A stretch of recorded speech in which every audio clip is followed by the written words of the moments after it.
Uno es proceso, el otro es memoria.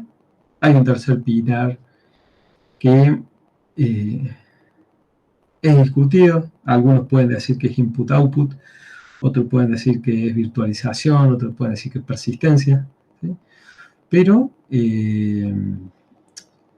la materia esta, como quedó armada, por lo menos la forma que tomó, es todo un primer pilar de C, ese repaso, ese ejercicio que hicimos en C, junto con una introducción al Linux, ver un poco de los procesos de compilación en Linux, del kernel, perdón, de empezar a usar la terminal y esas cuestiones, y después sí vimos procesos, y ahora memoria. Entonces, fíjense acá en la parte esta de temas, teníamos pensado como último tema el file system. Prefiero que no veamos este temita, ¿sí? Y que usemos la clase del 15 de noviembre para consultas del TP, ¿sí? Ya sea el TP de la memoria, o TP1, TP2, TP3, todo lo que haya que cerrar, lo puedan concretar, ¿sí?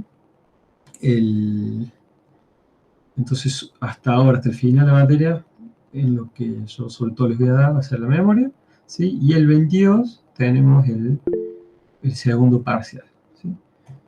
Dicho esto, vamos a poner más fechas.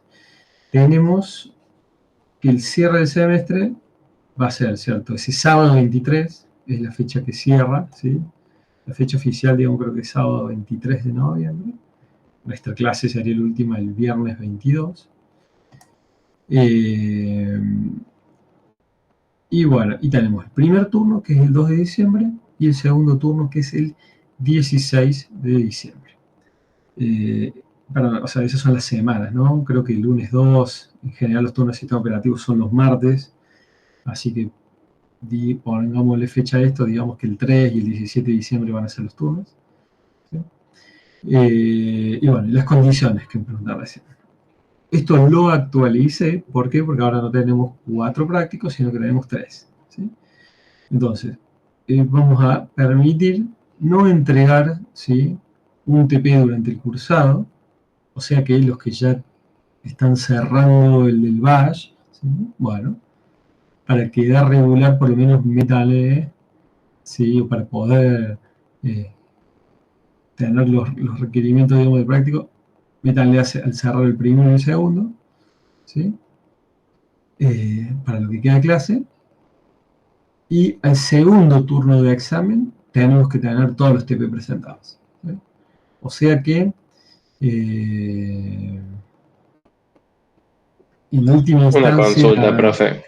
sí.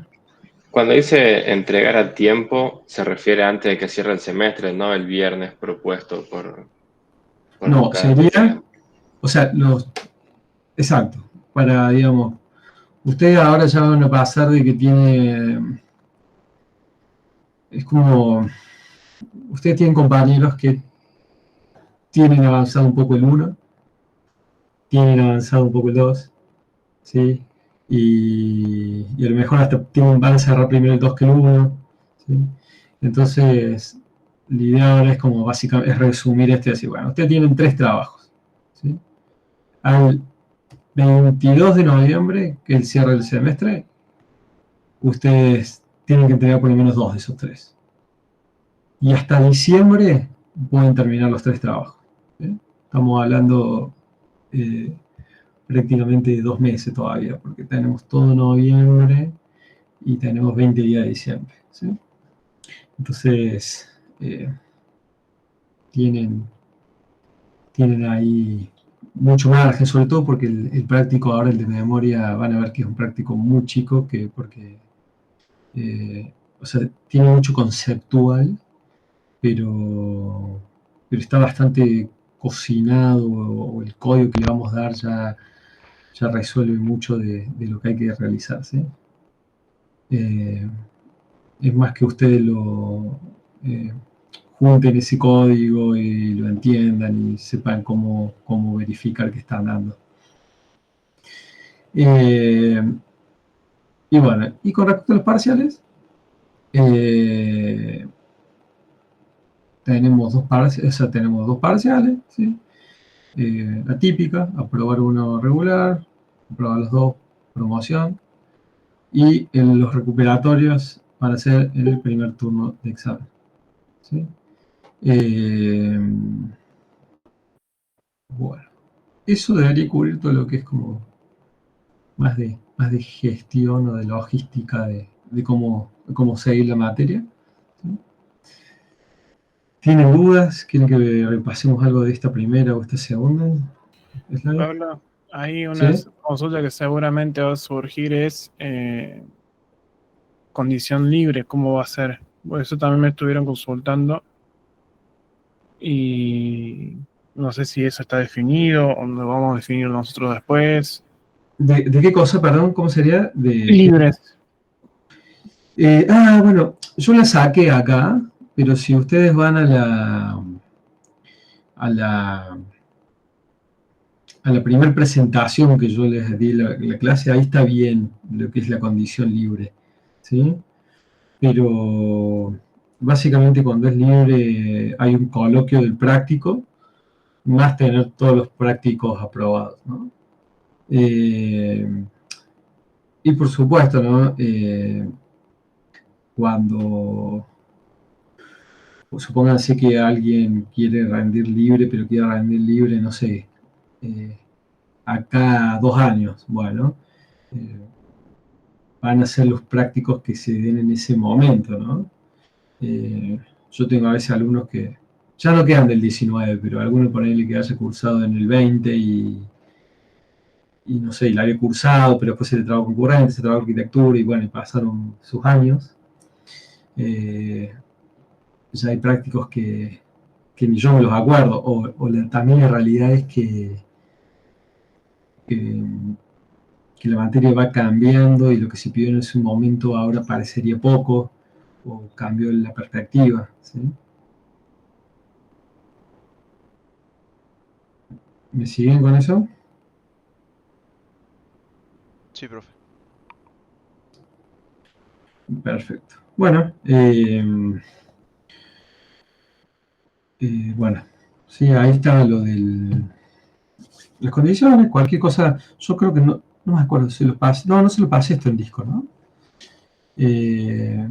A ver si quieren meto la interrupción ya y se los tiro. Cosa de ¿El que... recuperatorio es cualquiera de los dos turnos de examen o el primero, no? El primero. Si hay algún caso, alguien que me diga, che, no sé, no puedo, tengo que viajar o realmente es complicado, cosa, lo podemos ver. Eh, pero, pero en principio va a ser el primero. Discord, clases, Memory Management. Ok.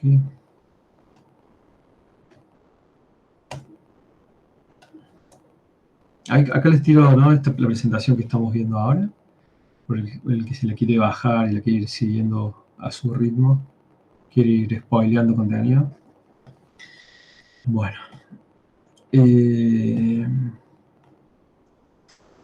me vuelvo al F5. ¿Sí? Bueno, entonces, antes de empezar, les dejo acá una frase un poquito nerd de, de una wiki que habla del malloc internals, ¿sí? Perdón. Que dice, one heap to malloc them all, one heap to free them, one heap to collase, and in the memory bin them. Les daré sobre esta frase, pero si no la terminan de enganchar que dice con heap, con collase, con memory bin, todo eso, bueno, la idea es que después de esta presentación le cierre la frase, ¿sí? Bueno, vamos a ver cuestiones referidas o que estén generales a la alocación de memoria dinámica, qué nos referimos con memoria dinámica, por qué tenemos que pedirla y liberarla, ¿sí? Vamos a ver la familia de funciones del malloc, ¿sí? Es memory allocation, ¿sí? Y bueno, la free, ¿sí? Que son syscalls, estas funciones, o sea que nosotros ya vimos el mecanismo de syscall, ¿sí? Tenemos grapr_c, que termina ejecutando servicios del kernel, ¿sí? Y el tercer punto es ver la implementación de estos alocadores de memoria, que, bueno, el objetivo de esto es poder avanzar a lo que ustedes avancen con el práctico. Bueno, primero de todo, ¿por qué importa la memoria? ¿Cierto? ¿Por qué es importante estudiar la memoria? ¿Por qué es uno de los pilares del sistema operativo? ¿Por qué le damos tanto valor? Por un lado, ¿cierto? La memoria no es ilimitada, ¿sí? Tiene que ser gestionado como cualquier recurso que sea escaso, ¿sí? Tiene que ser reservada, solicitada, tiene que ser gestionada, ¿sí? Y es muy importante que hay muchas aplicaciones que lo que más hacen es consumir memoria, ¿sí?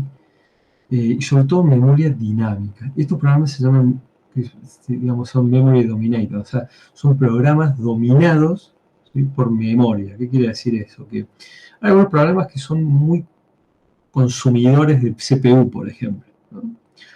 Por ejemplo, el proceso de compilación, cuando vimos eso en su momento, yo lo he dicho, compilación es un proceso que consume CPU. Vos querés acelerar o querés compilar más rápido, metele más CPU, ¿sí? Un browser, por ejemplo, Chrome, Firefox, son programas que consumen mucha memoria RAM, ¿sí? Los videojuegos, seguro que en el grupo hay un par de gamers, por no decir viciosos. Bueno, esos son tipos de aplicaciones que consumen mucha RAM. Después hay una cuestión que es compleja o que lo hace todo un área esto, es que los problemas de memoria son muy difíciles, ¿cierto? Son muy difíciles de debugar, de poder lograr entender la causa, ¿sí? ¿Y por qué se da eso?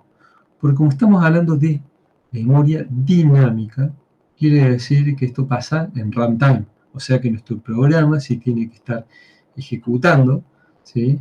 Y a lo mejor para que esa falla se dé, necesitamos una ejecución prolongada en el tiempo, ¿sí? Necesitamos que una pieza de software se haya ejecutado por cierta cantidad de tiempo y bajo ciertas condiciones.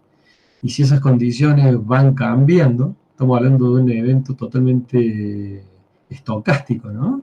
O sea, se puede dar bajo una condición fallas de, no sé, en el dominio de los meses, puede haber una falla en un software que falla en cuestiones de milisegundos, pero a veces, no sé, en una tasa de 1 en 10.000 ocurrencias. ¿Sí? Puede haber...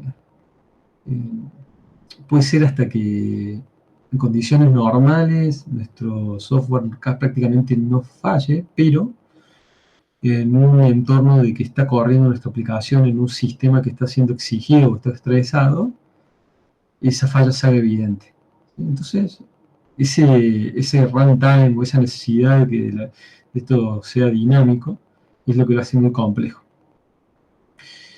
Y por otro lado, las mediciones, ¿cierto? Esto ya no tiene que ver más con una cuestión de errores, sino con una cuestión de performance, ¿sí? Es que la performance de un sistema que haga un mal manejo de memoria se va a degradar, ¿sí? Pero esa degradación no es una degradación uniforme o lineal.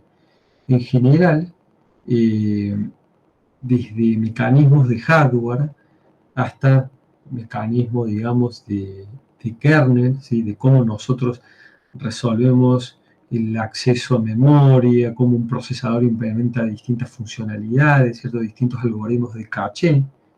Con esto me refiero hasta implementaciones de algoritmos de caché adentro de un microprocesador. Van a hacer que, bueno, y también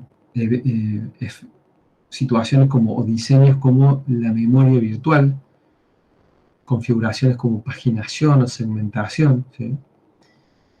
Van a hacer que la performance de memoria se pueda degradar de forma no uniforme, ¿sí? En principio, primeramente hay que entender la pirámide de la memoria, que ustedes solo tienen que haber visto en teórico. ¿Sí? En la base de la pirámide ustedes tienen memorias secundarias que tienen gran tamaño, pero baja velocidad de acceso, tienen mucha latencia. ¿Sí? Y en un extremo, ¿sí? En la parte más aguda de la pirámide, tenemos, por ejemplo, los registros de un CPU. ¿Sí? Son pocos registros, pero tienen la mayor velocidad de acceso con la que podemos contar. ¿Por qué? Y porque estamos ya a nivel de procesador. ¿Sí? No hay accesos a bases, no hay accesos puede ser hasta sistemas que hagan de árbitro entre memorias o otros periféricos. ¿Sí? Eh, entonces, todo lo que vamos, o sea, todo lo que hay entre nuestros programas de memoria y finalmente el hardware, son muchas capas de abstracción, ¿sí? Hay mucho manejo ahí que uno tiene que empezar a manejar cuando quiera hacer ciertas optimizaciones o quiere entender por qué un sistema tiene tal performance o si un sistema es apto para un tipo de arquitectura versus a otra. ¿Sí? Bueno, todo el tema este de memoria y todo esto que estoy hablando ya más de hardware o de sistema de paginación, segmentación, van a ser temas principales en sistema de computación y también en arquitectura de computadoras. ¿Sí? Incluso en arquitectura de computadora van a haber tópicos referidos, no sé, a la coherencia de caché, van a haber cuestiones referidas a la penalidad de tener un miss de caché o cómo o por qué surge esa necesidad. ¿Sí?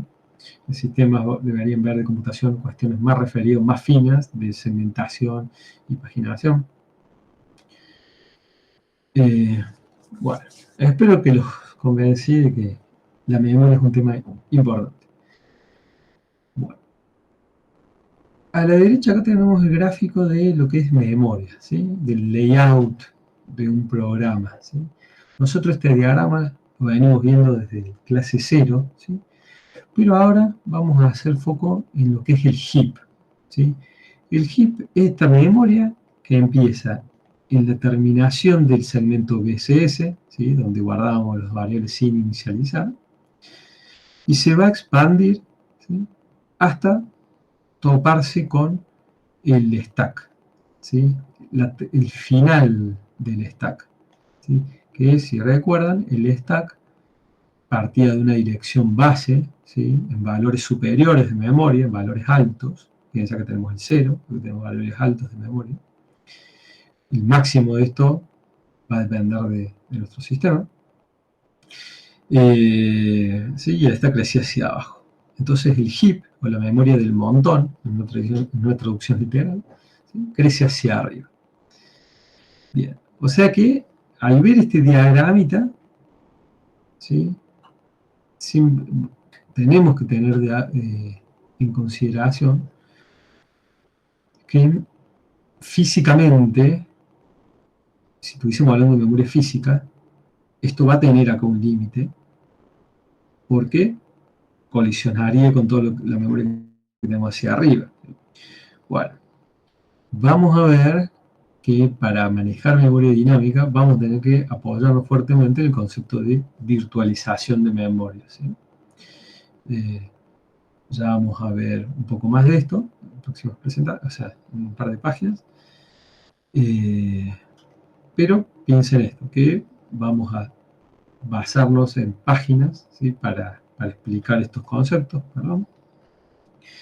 Y por otro lado, les voy a introducir, que creo que todavía no lo habíamos hecho, una referencia, ¿cierto? Que esa referencia se llama Program Break. ¿Sí? Este Program Break es el límite, ¿sí?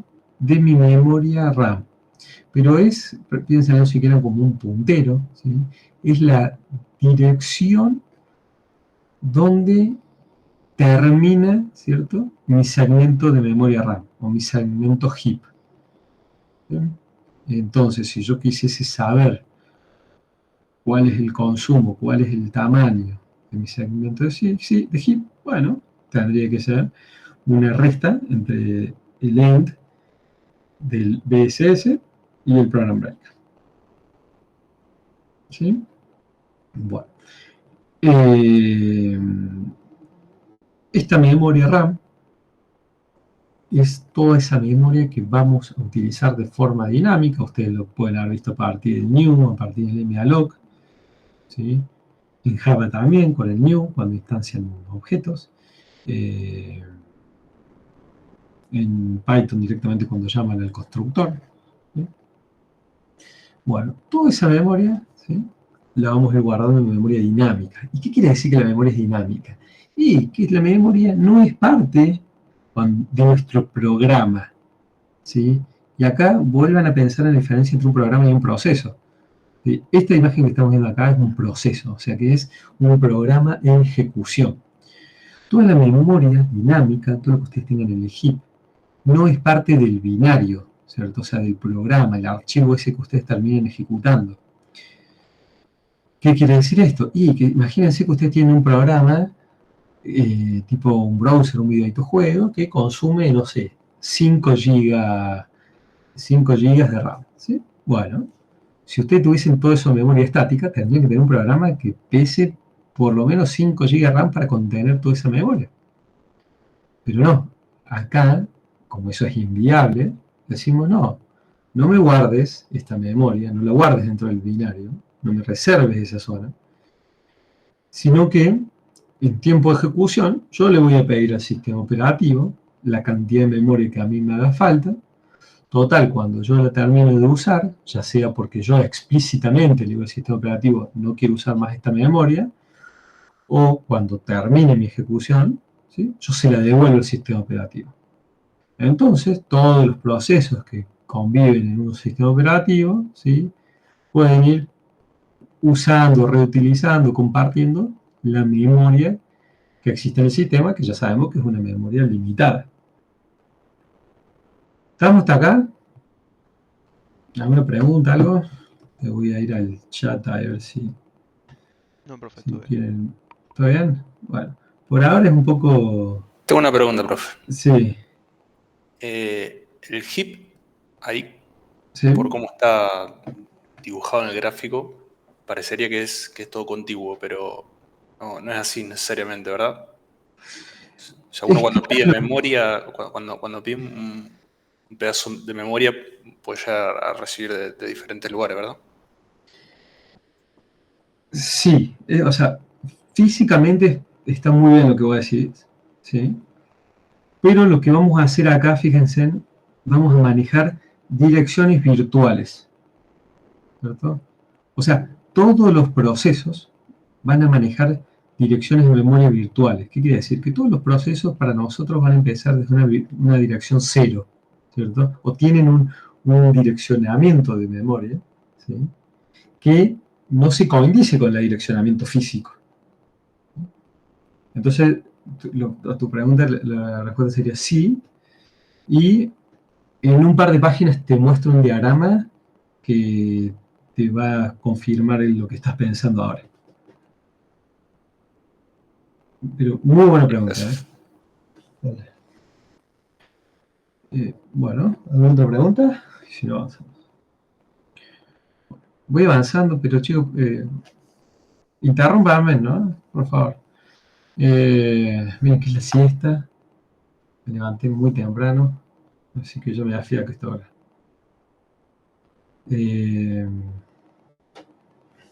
Bueno, cuando hablamos de memory allocation, ¿sí?,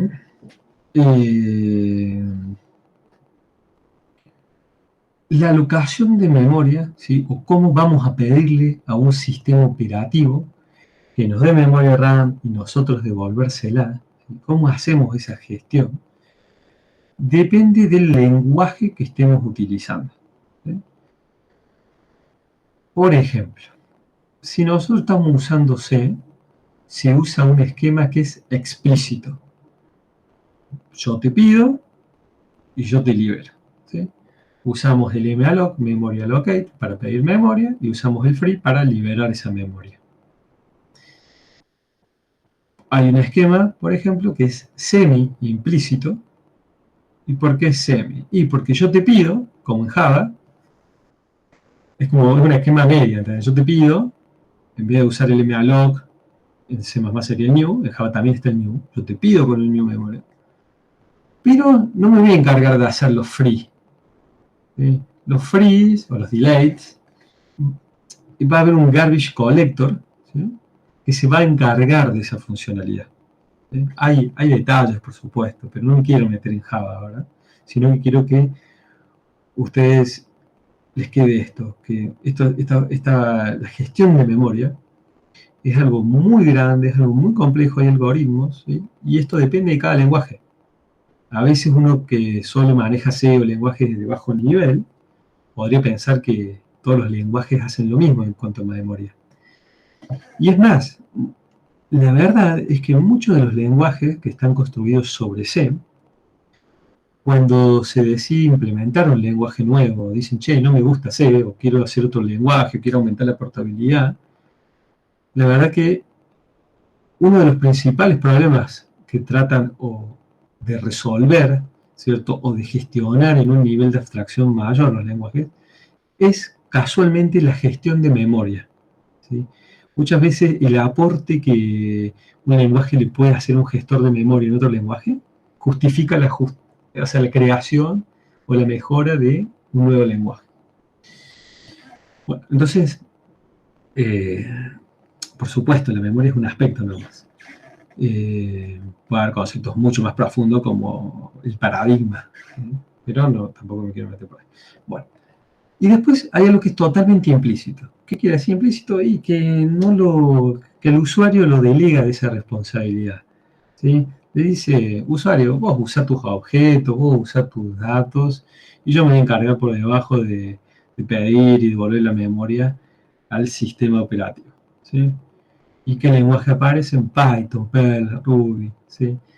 Por eso también es que estos lenguajes son de mayor nivel. Se dicen que tienen una abstracción superior, ¿sí? Un mayor nivel de abstracción.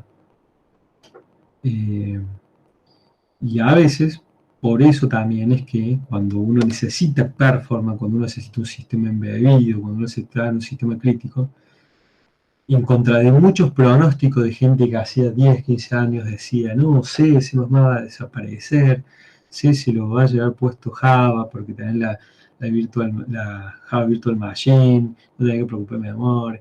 No, la verdad es que tener la posibilidad de manejar la memoria a mano, manejarla de acuerdo a necesidades muy, muy finitas ahí, de recursos limitados, nos da mucha potencia, ¿sí?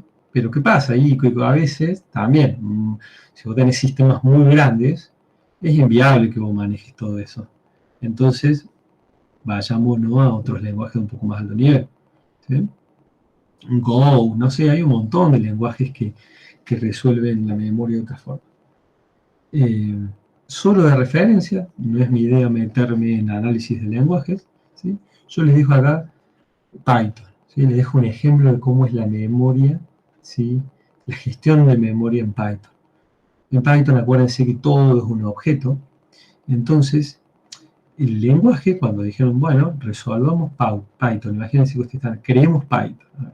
Bueno, Python se para sobre C, ¿sí? Se para, fíjense acá la 1, 2, 3, ¿sí? Se para sobre el uso de C y malloc, ¿sí?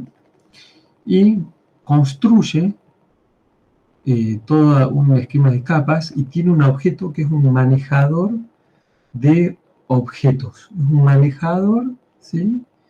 De memoria. Recuerden esto, en Python todo es un objeto, ¿sí?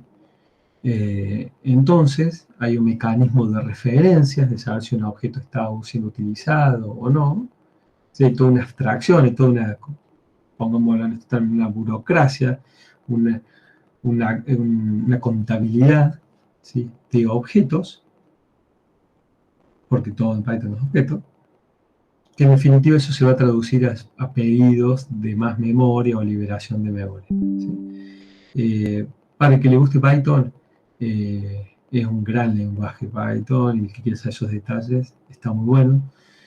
Sobre todo para el que sabe C y que sabe todo esto que estamos viendo acá, el sistema operativo, entender Python es muy directo porque sigue toda la misma lógica, la misma idiosincrasia, ¿no? Bueno, y esta es la imagen que había prometido recién en la pregunta esta de las direcciones, ¿sí? Cuando nuestra aplicación va haciendo solicitudes de memoria a través del malloc, va liberando, nuestra memoria, ¿sí?, del proceso está basada en un esquema de memoria virtual, ¿sí?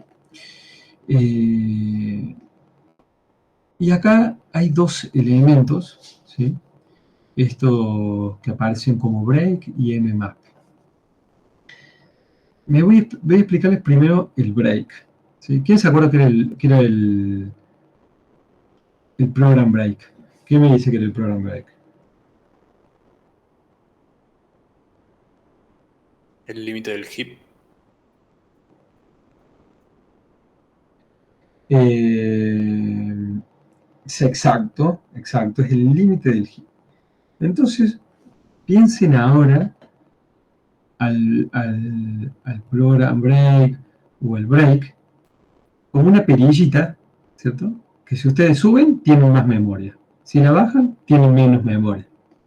Bueno, entonces va a aparecer esta system call que se llama break, ¿sí?, que nos permite jugar con esa perillita, con esta, ¿sí?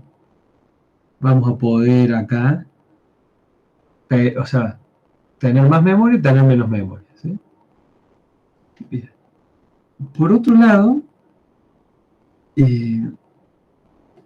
ese break, ¿sí?, nos va a permitir, o es eficiente esta forma de tener más memoria RAM, hasta un cierto nivel de memoria.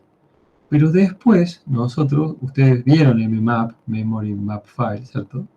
Perdón, memory map, memoria mapeada, ¿sí?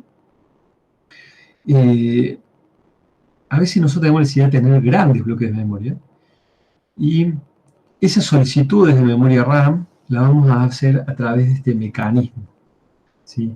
Directamente, nuestra unidad de Memory Management Unit, ¿sí?, nos va a otorgar páginas de memoria, ¿sí? Vamos a tener una cuestión de mapeo de páginas directamente en la memoria de nuestros procesos, ¿sí? Bueno, tanto el break como el memory map, ¿sí?, son las funciones que va a utilizar malloc, ¿sí?, para pedir para pedir más memoria RAM, ¿sí?, por supuesto basado en un esquema de memoria virtual. Profe, ¿qué quiere decir? ¿Que cuando nosotros llamamos malloc se ejecuta un break? Sí, pero depende de la cantidad de memoria que tengamos. Malloc tiene configurado un threshold, ¿sí?, un parámetro que dice, si me están pidiendo menos de esta información, ¿sí?, en múltiplos de páginas, vamos con el break. Muevo esta perillita, muevo esta barrita. Si me están pidiendo mucha memoria, vayamos con el mmap, ¿sí?, con este mecanismo. Por supuesto que esto lo vamos a ver y lo van a ver ustedes cuando vean la implementación del malloc. Esto es lo que van a tener que implementar ustedes, ¿sí? Y fíjense en algo también en términos de hardware, ¿no? Porque cuando estamos hablando acá de virtual memory, physical memory, MMU, estamos hablando todo de que necesitamos componentes de hardware. ¿Por qué? Y porque nuestro procesador, a lo mejor, nuestro sistema embebido no tiene una MMU, ¿sí? Podría ser que solo tenga una MPU, Memory Protection Unit, que no va a tener soporte a paginación y segmentación, sino que solo se va a encargar de controlar ciertas zonas de memoria, por eso se llama Protection, ¿sí?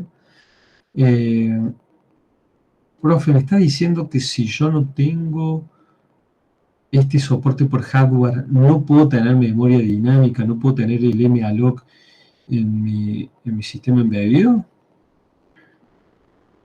Tal como uno lo conoce, con todo este mecanismo, no. Pero, ¿qué se hace? Se reserva, porque ¿qué pasaría? Uno en un sistema embebido no va a tener todo este stack de memoria virtual, pasaría directamente a tener memoria física, ¿sí? Entonces, lo que se hace muchas veces para tener un malloc o para utilizar un sistema embebido, alguna librería, que esa librería fue diseñada con malloc, ¿sí? Uno puede decir, y mira, esta librería utiliza memoria dinámica, pero la verdad que utiliza memoria dinámica hasta, no sé, hasta 30 megas, hasta 100 megas, y yo tengo una memoria física de 256 megas, yo tengo una zona de memoria donde puedo cubrir eso, ¿sí? Bueno, entonces uno podría implementar, por ejemplo, un buffer circular, ¿sí? Y uno podría tener su propia implementación de malloc, una implementación de malloc basada en un buffer circular, ¿sí? Que directamente se implemente sobre memoria física. Ahí yo ya me fui al caso de los sistemas embebidos. Ahora me vuelvo al caso de un sistema operativo de propósito general con soporte de hardware con MMU. Así que esto es lo que estamos viendo para Linux.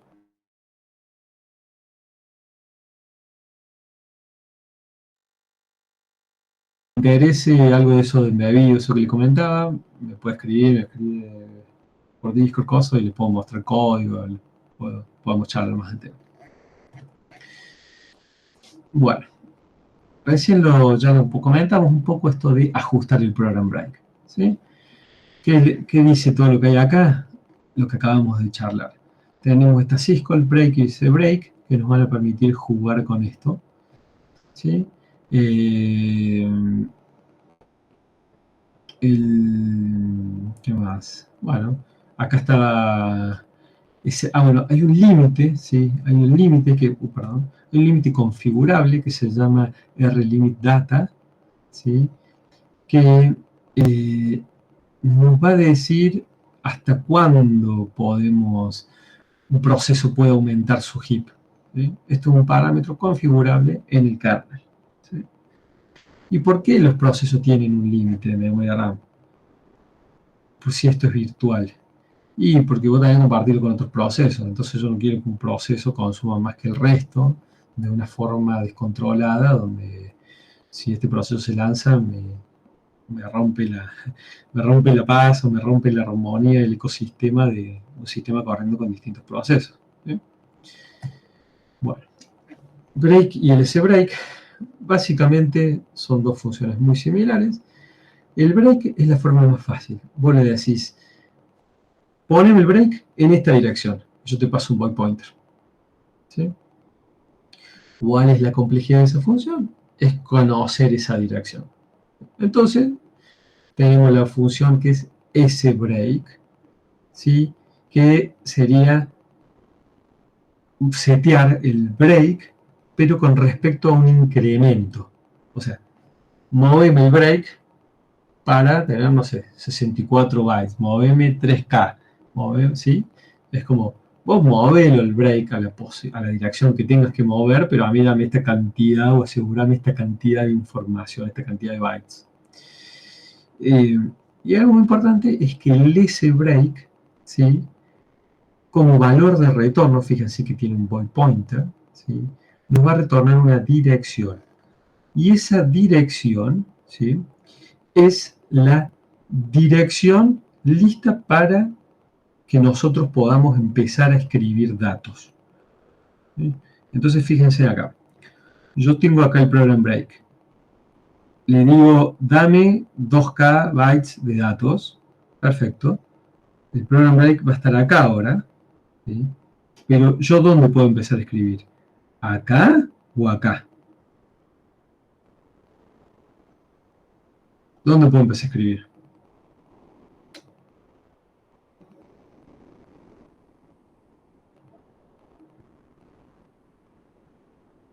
Nadie me dice. No, no sé. Yo puedo empezar a escribir acá, donde estaba, digamos, el program break viejo, ¿no?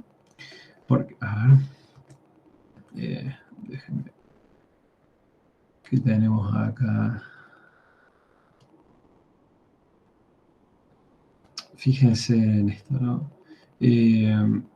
Nosotros estamos diciendo, el break, ¿sí?, apunta al límite del heap. ¿Sí? Si yo llamo al break, o perdón, al ese break, que es el que estamos charlando, y le dije, dame 4, no sé, 4 KB. ¿Sí? Bueno, listo. El break ahora está apuntando acá. Yo no puedo empezar a escribir acá, porque esta memoria no me pertenece. Yo puedo empezar a escribir acá. ¿Sí? ¿Qué pasó? Extender a esta barrita me dio la posibilidad de escribir datos en toda esta zona. ¿Sí? Por eso el sBreak, cuando yo le digo, che, dame estos 4K, me retorna este puntero.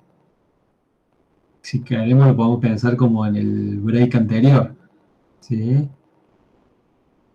¿Se ve eso? Yo sé que está muy feo, Sí. pero no sé ni más cómo dibujar esto. Se entiende.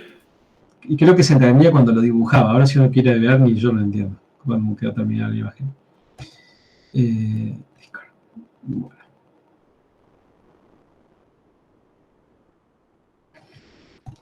Perfecto. Entonces, y ahora esto les voy a poner a prueba si se entendió o no. Si yo les paso acá como incremento un valor 0, ¿qué me devuelve el sBreak 0 en el void pointer?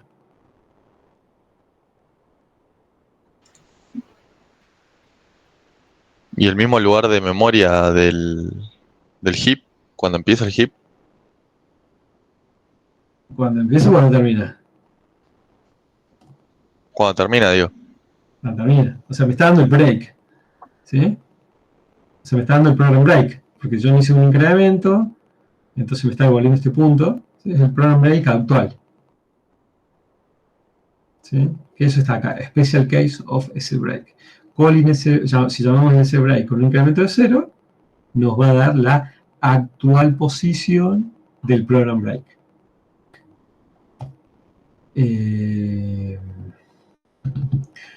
Bueno, dicho esto, el malloc, ¿sí? Ahora vamos a ir un poquito más al malloc. Dijimos que el break es básicamente, ¿no?, este movimiento de este puntero. Esta perillita que podemos pedir memoria, podemos tener más, o sea, tomamos un memoria del sistema operativo o la devolvemos achicándonos. ¿Sí?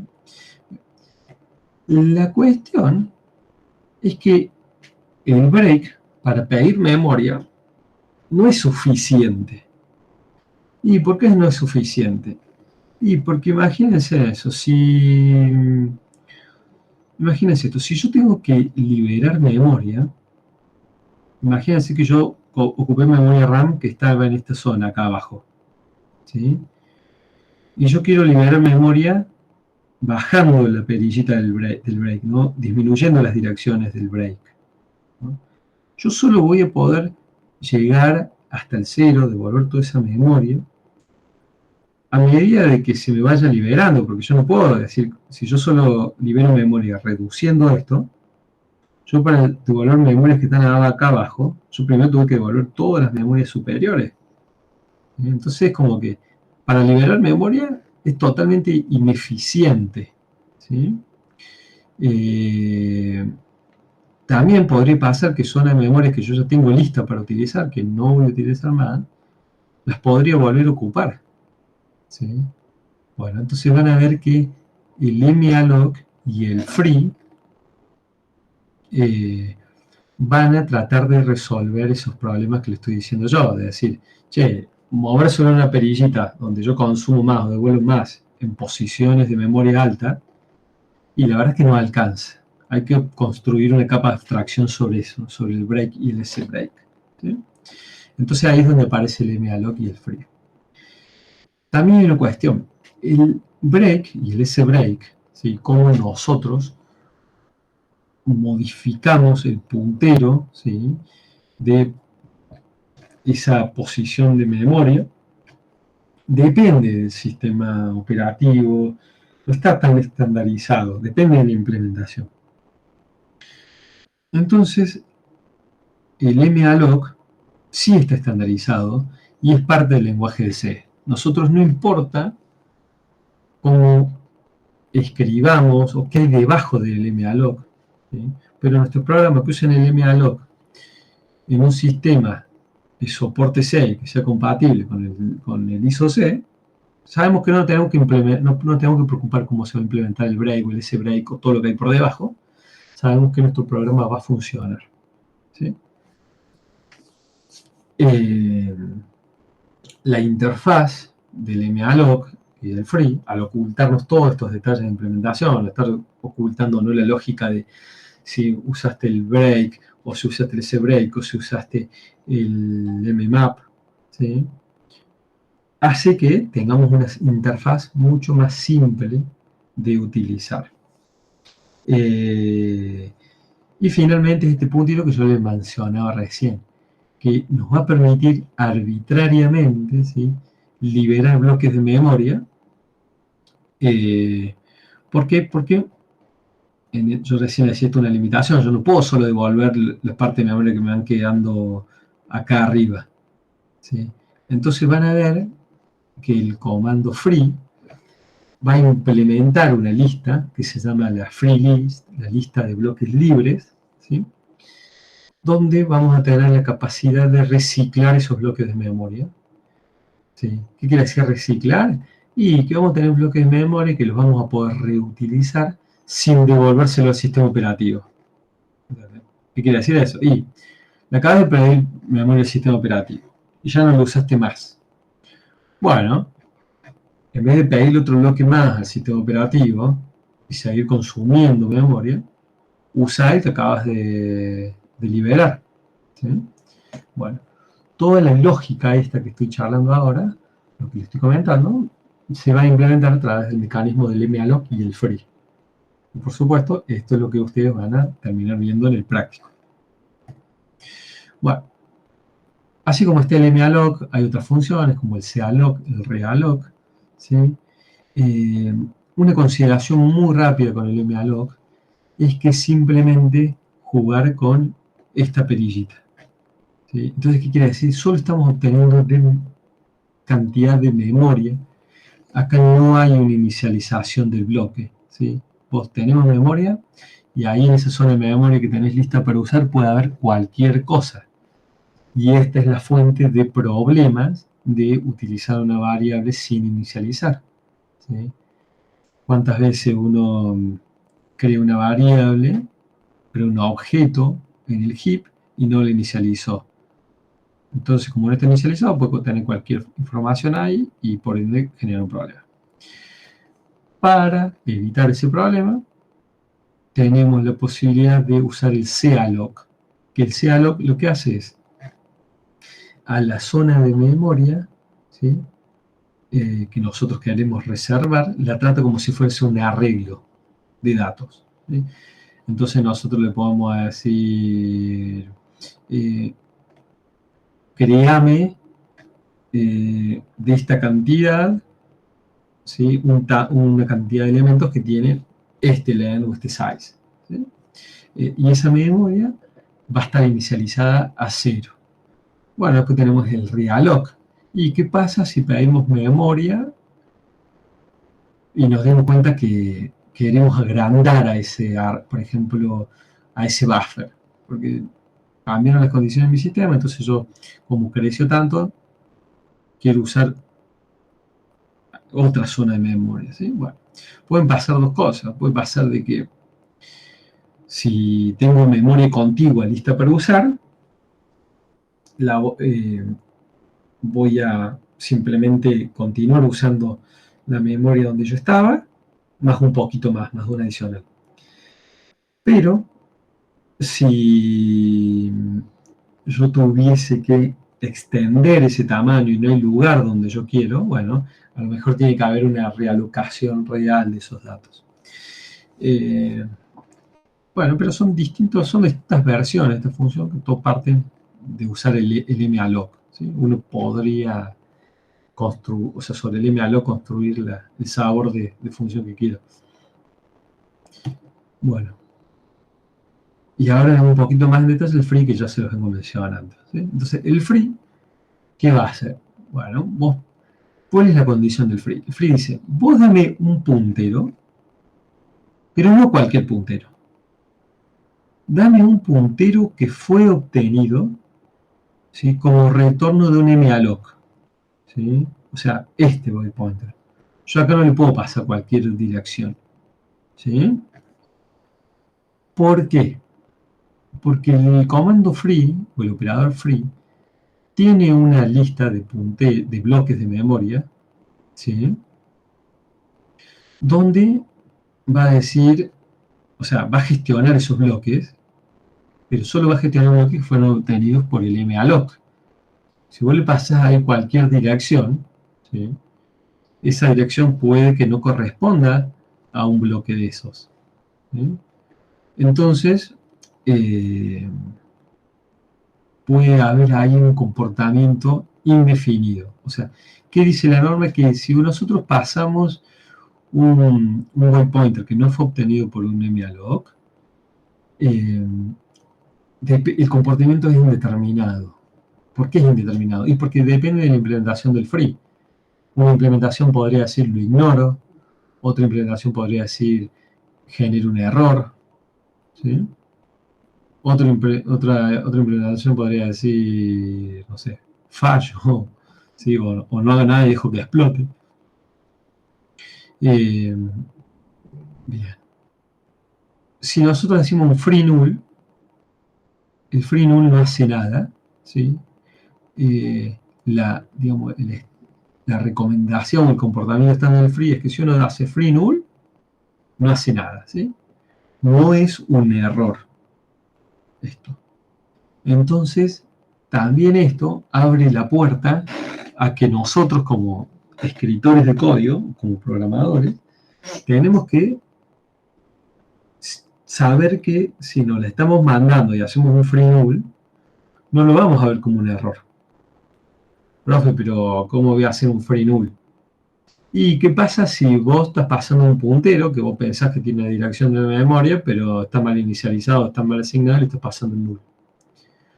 Vos vas a pensar que liberaste ese bloque de memoria, pero como tenía null, no liberaste nada. Entonces tenés un memory leak, ¿sí? Tu programa está consumiendo memoria que vos estás fallando en devolver al sistema operativo. Bueno.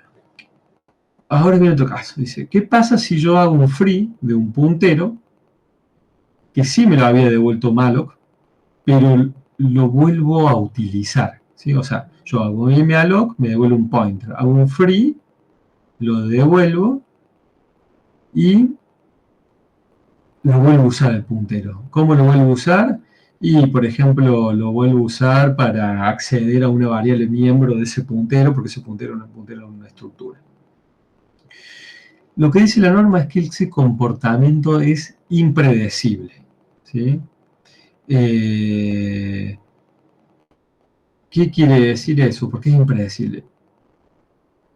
Que no sabemos. ¿Y por qué no sabemos? Y porque puede ser que accediste a esa memoria, pero todavía tu proceso no la había pisado, entonces te dio un valor correcto, o el que vos esperabas. Puede ser que tu programa ya pisó esa zona de memoria, entonces tiene otro valor. Entonces, si vos estás haciendo cómputo matemático, no te das cuenta, pero los números no te dan, porque estás inyectando un error en una variable, y encima puede ser que esto sea medio aleatorio, entonces a veces nomás inyectás el error, ¿sí? Y bueno, y todo esto se dice que es de consecuencias, digamos, impredecibles. El resultado es impredecible, ¿sí? ¿Por qué? Porque va a depender de la implementación del free, va a depender del contexto de ese uso de esa memoria en ese momento, ¿sí? Así que yo más adelante acá les dejo unas reglitas, ¿sí?, de cómo usar, ¿sí? Por ejemplo, no leer o escribir un puntero que fue revuelto por malloc después de que se pasó a free, no usar, ¿sí? Información, ¿cierto? Que no está inicializada en el heap. Y bueno, así distintas reglitas de todo lo que estuvimos charlando ahora. Bueno, y esto yo ya lo mencioné, pero es para remarcarlo que el free en general no va a bajar, no funciona bajando la barrita del program break. Lo que hace es agrega bloques de memoria a esta lista de bloques libres. ¿Sí? Esto es parte de lo que yo ya les venía comentando antes de esa imposibilidad. Bueno. El malloc, así como tenía las funciones que ya vimos del malloc, hay dos funciones más. Una que es la malloc option, esta malop, ¿sí? Que nos permite modificar varios parámetros que configuran el algoritmo del malloc. Por ejemplo, ese threshold que yo les mencionaba, que es el que va a decir si llama el malloc o el mmap. ¿Sí? ¿Cuál es el límite? Bueno, distintos parámetros, podemos jugarlo ahí. Y después otro que se llama el malloc info, que nos va a retornar estadísticas sobre el uso de la memoria reservada, la memoria solicitada al sistema operativo, por el malloc. Y bueno, estas funciones no son estándar, ¿sí? ¿Qué quiere decir esto? Que en algunos sistemas no va a funcionar, en otros no. Hay que leer el manual para ver cuál sí y cuál no. Pero bueno, son funciones que nos aportan visibilidad, ¿sí? Sobre todo debug y obvio configurabilidad. En esto que empezamos la clase diciendo que es importante monitorear y mantener el performance de una aplicación con respecto al uso de memoria. Bueno. Esto parece medio como colgado, ¿sí? Que está acá que dice Allocating Aligned Memory. ¿Sí? ¿Qué quiere decir esto?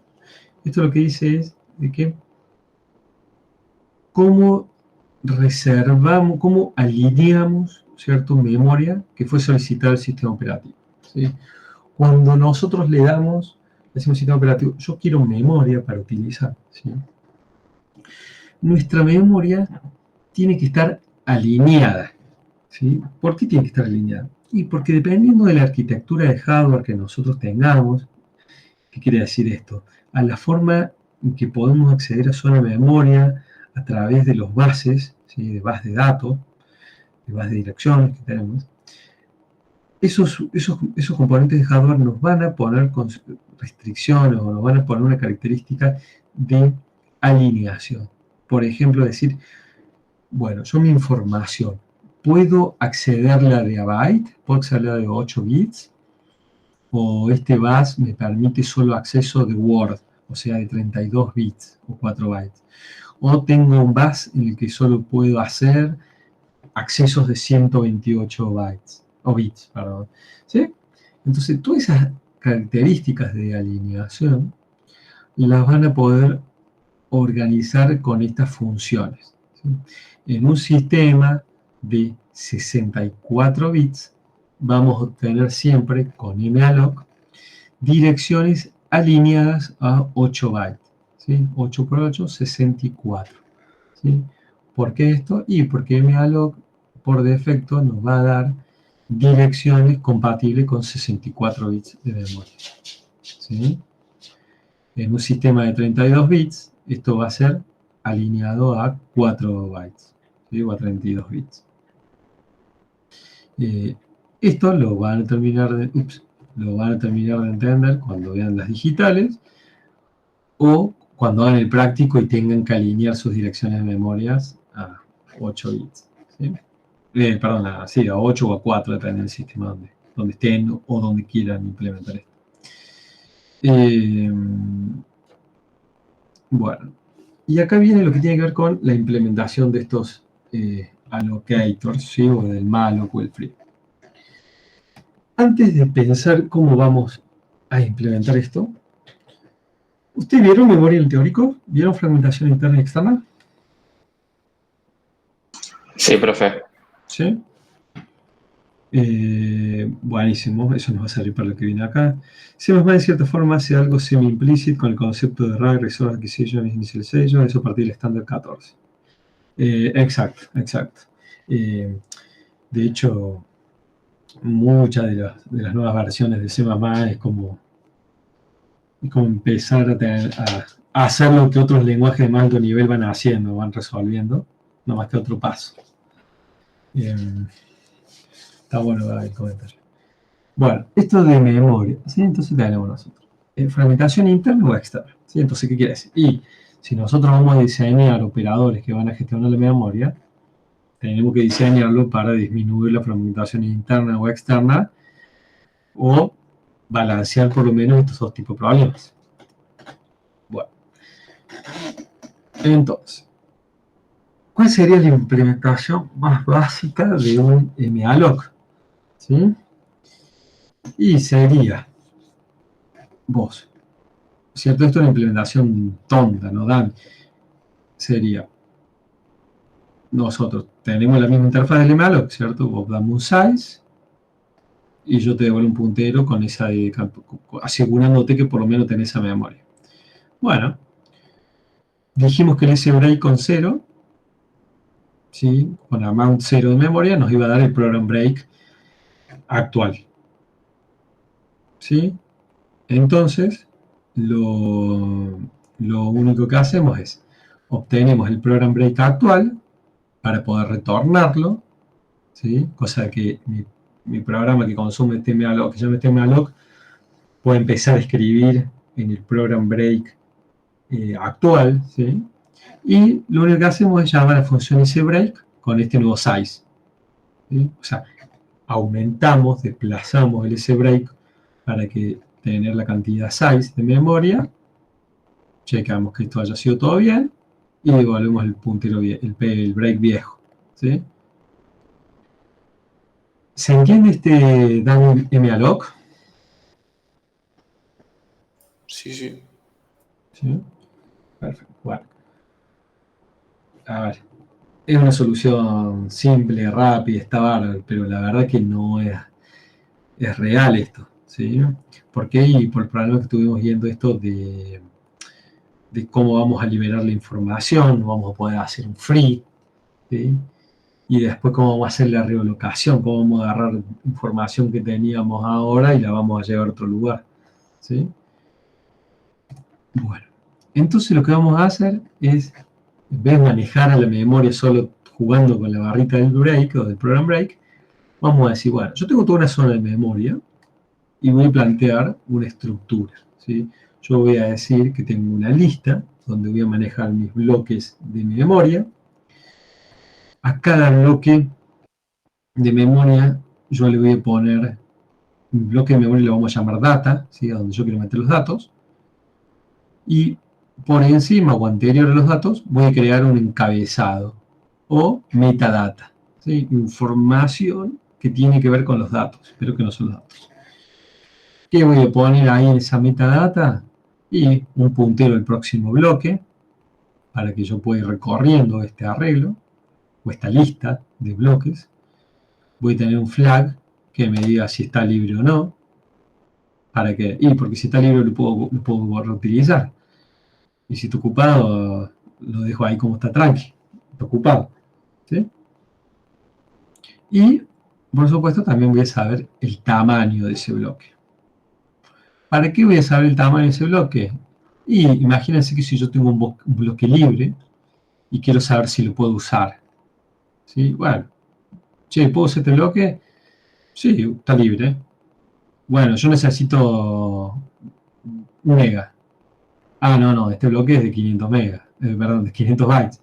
Este bloque es tanto. Ah, bueno, necesitas el size del data para saber si ese bloque te sirve o no, ¿sí?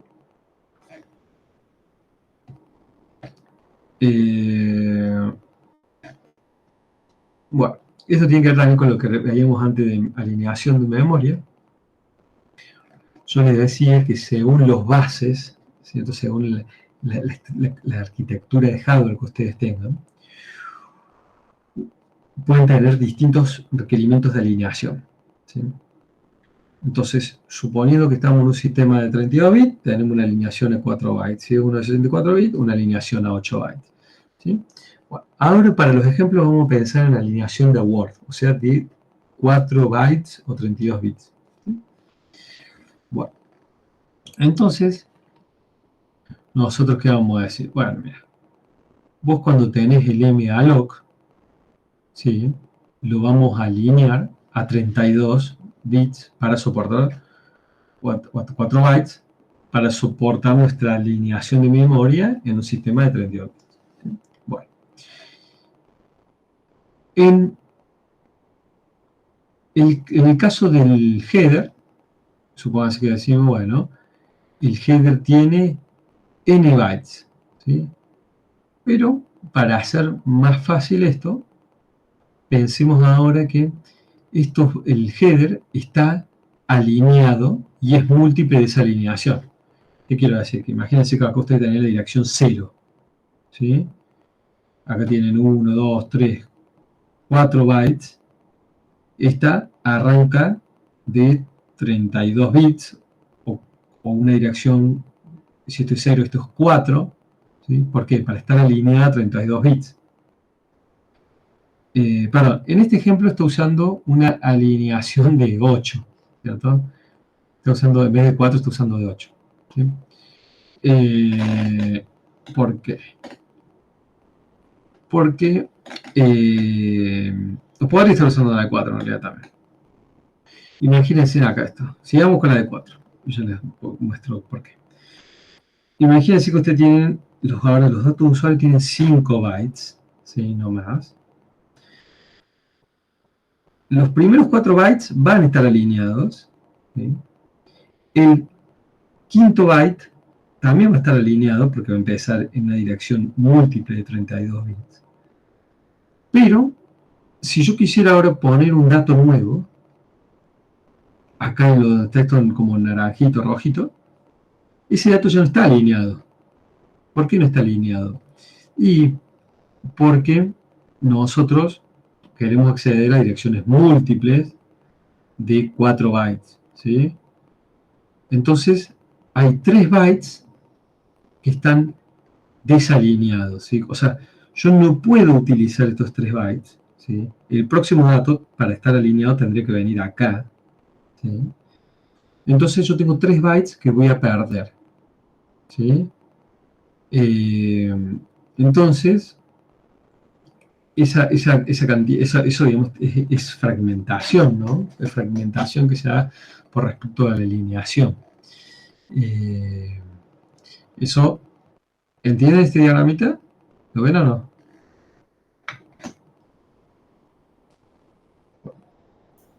Sí, profe.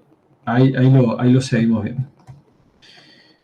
Bueno, hay varios diagramitas, ¿no? Entonces lo que dice es, bueno, vos tenés fragmentación interna, ¿sí? Que pasaría como esto, ¿no? Que es como el ejemplo del film anterior.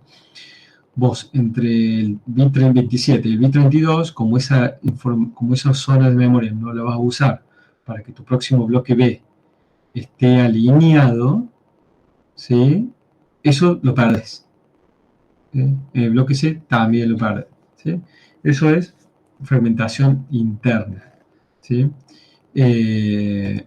Fragmentación externa va a ser, imagínense que ustedes tienen un bloque de memoria A, B y C, liberan el bloque B y quieren usar un bloque D. Como el bloque D es muy grande, el B no lo utilizan, entonces tienen esa fragmentación, ¿sí?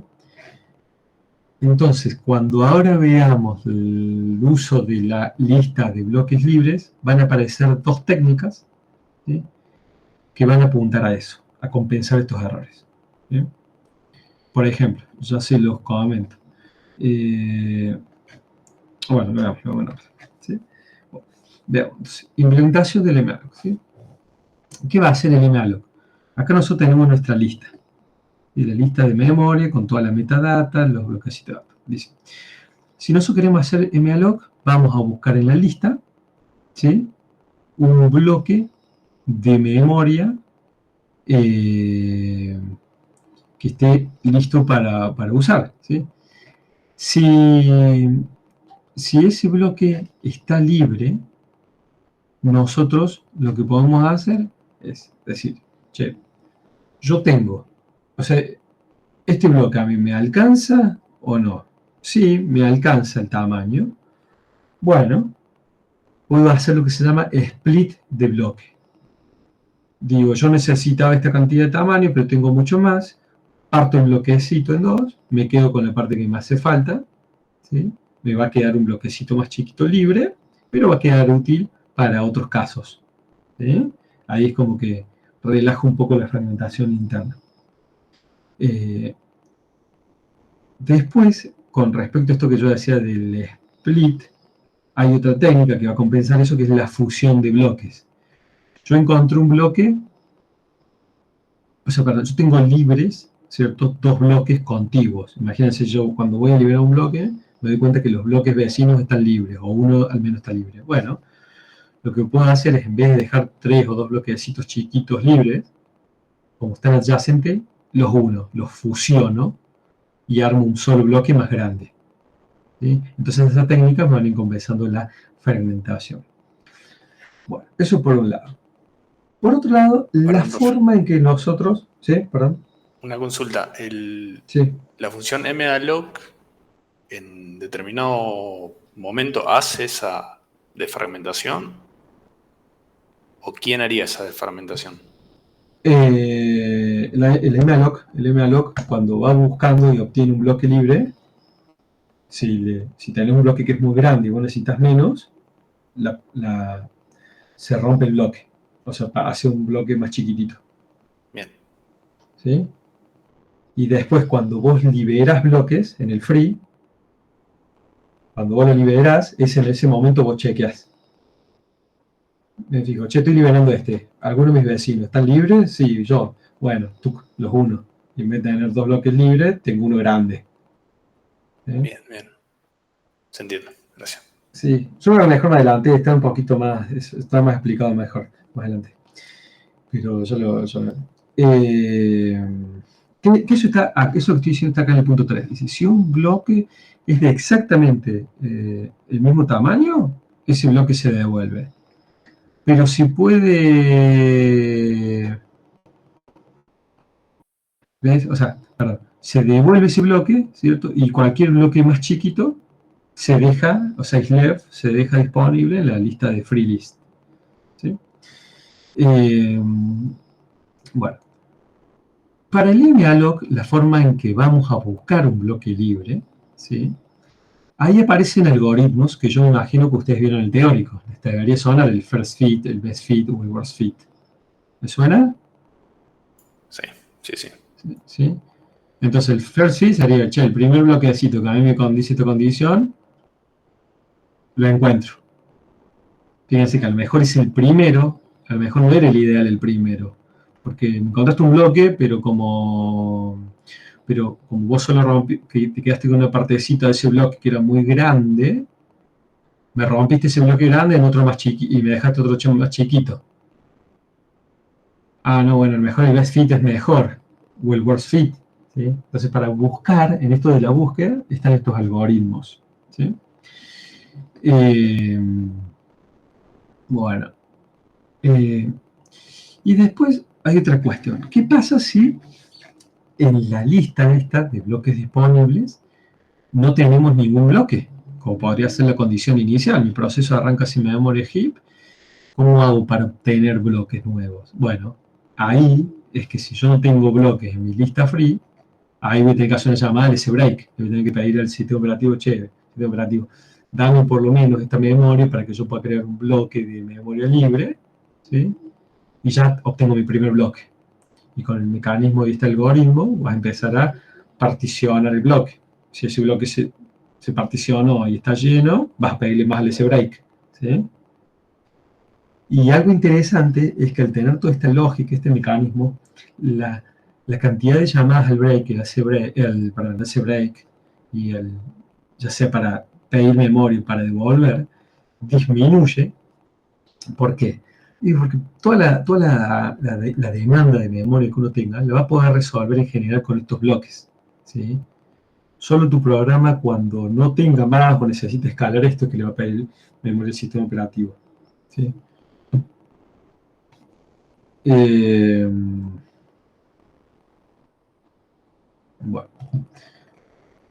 Bueno, y esto es cómo crear una estructura sin el malloc. Esto tiene que ver si lo dejo más para cuando lo implemente.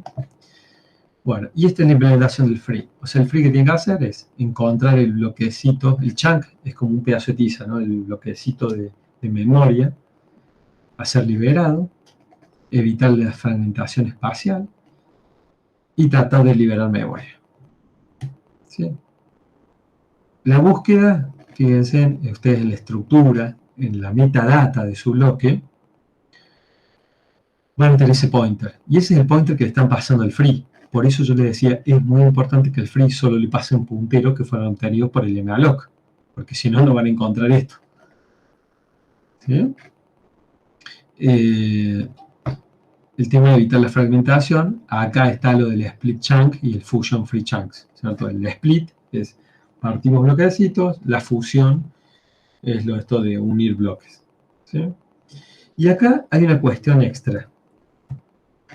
Esta lista, ¿qué lista es? ¿Una lista simplemente enlazada o una lista doblemente enlazada? Simplemente. Simplemente enlazada. Solo tenemos referencia al next. ¿Sí? Claro. Aprovecho para preguntar. Sí. Cuando vos decías lista de bloques libres, ¿nos estamos refiriendo a esta linked list? ¿O Sí. Ok. O sea que es posible que, bueno, depende del algoritmo, la estrategia para ubicar memorias, es posible que se recorra toda la linked list, digamos. Exacto. Hay como un overhead, ¿no? Ahí, en ese caso. Exacto. Y ya que estás diciendo eso, ¿cuál es el overhead? Si vos querés buscar un elemento en la lista, ¿cierto? En esta lista simplemente enlazada, para acceder a un nodo anterior. Poné que vos viniste y quiero acceder a este nodo. Accedo al nodo B, ¿cierto? Recorriste la lista hasta el nodo B. ¿Qué pasa si querés acceder al elemento A? Claro, ahí no podés. No, tenés que volverlo a hacer de vuelta. Que arrancar al principio. Exacto, tenés que hacerle otra vuelta, porque vos, digamos, podés hacerlo tipo buffer, podés mapear esta punta con esta, por ejemplo, pero tenés que dar dos vueltas a la estructura. Entonces, Claro. medio choto. Entonces, Usás en vez de más tener una memoria. lista simplemente enlazada, tengamos una lista doblemente enlazada. Cosa que tengas el prev. Entonces, Claro. una vez que vos estás acá paradito, podés ver, yo accedo al next y el prev. ¿Y para qué quiero acceder al prev? Para lo que estuvimos hablando de revisar si mis bloques vecinos están libres para poder fusionarlos. Sí, siempre como una negociación entre la cantidad de memoria que vas a gastar para la estrategia y la cantidad de procesamiento CPU, digamos, que vas a usar. Exacto, y digamos, tener una referencia, un puntero en el nodo previo es barato con respecto a una lista grande que esto puede crecer y tener orden. Te va a aumentar la complejidad del algoritmo. ¿Sí? Eso está explicado acá. O sea, esto está explicado más como un cuentito, como cuál es el challenge de Space Fragmentation, estados técnicas, ¿sí? Y cómo encontramos el bloque previo. La solución es usar una lista doblemente enlazada. ¿Sí? Entonces, acá tenías el next nomás, con la lista doblemente enlazada, simplemente es agregar una referencia al prev. Perdón, ¿cuál de las dos opciones usa GNU Linux en general? Con los dos. O sea, con las dobles referencias, una double linked list. Ah, bien. ¿Sí? Que es la que van a implementar ustedes también. ¿Por qué? Porque estos algoritmos de búsqueda, porque estos first fit, best fit, worst fit, son algoritmos de búsqueda en definitiva, ¿no? Buscar según a un criterio. Van a ver que esos van a funcionar mejor, y sobre todo en esta parte de, sobre todo también en esta parte de acceder al bloque previo, con una doblemente enlazada y el coste de memoria es muy bajo. Bueno, y después el tercer paso era esto de liberar y devolver la memoria del sistema operativo. ¿Sí? Solo cuando nosotros estamos, o sea, nosotros vamos a tener, cuando hacemos el free, vamos a ir a buscar al bloque libre, lo vamos a encontrar y lo vamos a liberar, ¿cierto? Si ese bloque está al final del heap, ¿no? O sea, si coincide que ese bloque que estamos liberando está acá, ¿cierto? Al final del heap, y puede ser devuelto reduciendo el break, solo en esos casos lo vamos a devolver, ¿cierto? Eso es lo que dice ahí cuando dice try to release memory, ¿cierto?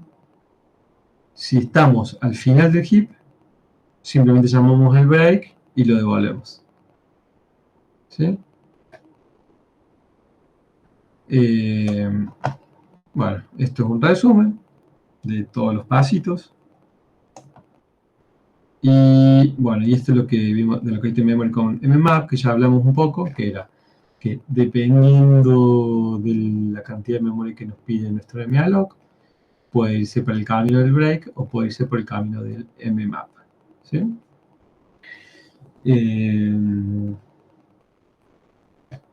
¿Cómo llamas al mmap para esto? Bueno, ustedes para el mmap van a hacer van a crear un segmento privado y anónimo, ¿sí? Y esto les va a reservar memoria que sí va a estar inicializado en 0, a diferencia de la memoria que van a tener acá con el break. Bueno, pros y contras de usar el malloc o el mmap, ya estuvimos charlando de eso. Y el balance de esos dos factores, yo ya les mencioné, se daba con el parámetro, ese threshold. Esto está en el MAM, si hacen el MAM malloc lo van a ver. Bueno. Recursos para ver esto. En el libro 7 se cubre todo lo que es memory allocation, ¿sí? No la implementación, sino el uso del malloc, el free, el calloc, ¿sí? Y ahí le dejo dos links. Uno que es Introduction to Heap Internals y el otro que habla más del mmap. Bueno, con todo esto ya pueden hacer el práctico, ¿sí? ¿Qué faltaría? Que le subamos la consigna. En la consigna yo les voy a pasar a ustedes un PDF que tiene detallado todos los pasos para implementar el malloc y el free, ¿sí? Prácticamente les voy a dar ese código con esa explicación. Ustedes lo tienen que integrar, lo tienen que compilar, ¿sí? Y el práctico, el desafío va a pasar más por utilizar su propia versión, hacer un programa que en vez de usar el malloc del sistema que tienen instalado ustedes, del sistema operativo de C, que usen su propia versión, ¿sí? Y bueno, pueden correr ahí un profiling de las dos herramientas o tipo un use case de diagnóstico para ver que le está funcionando, ¿sí? Eso yo ahí interactúo con el Gaby para que se lo subamos al repo, como los otros prácticos. Y un comentario final es que si se acuerdan de esta planillita, la primera que vimos con las fechas, ¿sí? Acá tenemos Memorial Management, ¿sí? O sea que la próxima clase va a ser solo para, o sea, solo no, digamos, va a estar dedicada, ¿sí?, al TP, que bueno, cómo implementamos el malloc y el free. Vamos a ver el tema de la consigna, a ver qué dudas hay, vamos a ver cómo cerrar ese práctico. Pero lo que quiero decir es que en definitiva las próximas dos clases ya no les vamos a dar tema nuevo, sino que solo tema, contenido referido a los prácticos.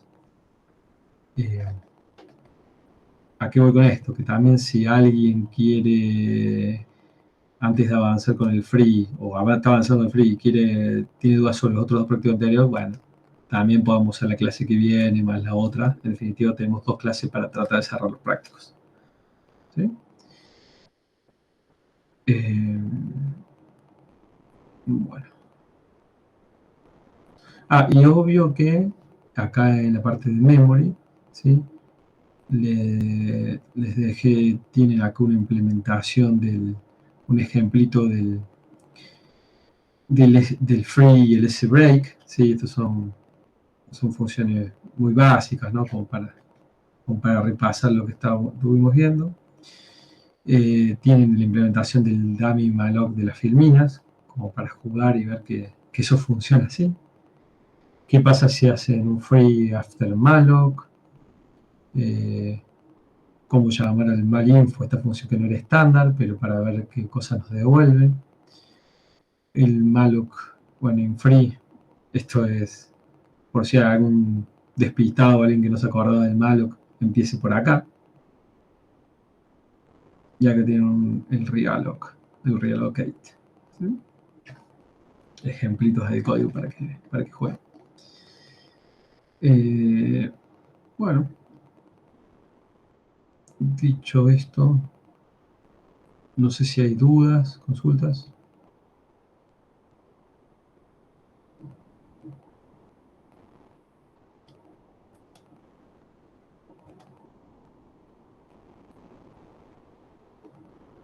¿Estamos? ¿Hay más dudas, verdad? No, quedó todo claro, profe. Muchas gracias. Bueno, cualquier cosa nos consultan. Yo después le digo al Gaby ahí que le suba en GitLab todo lo que necesiten. Bueno, Bien. buen fin de chicos. Saludos. Gracias, nos vemos. Chao. Chao, profe. Nos vemos. Chao, profe. Buen fin.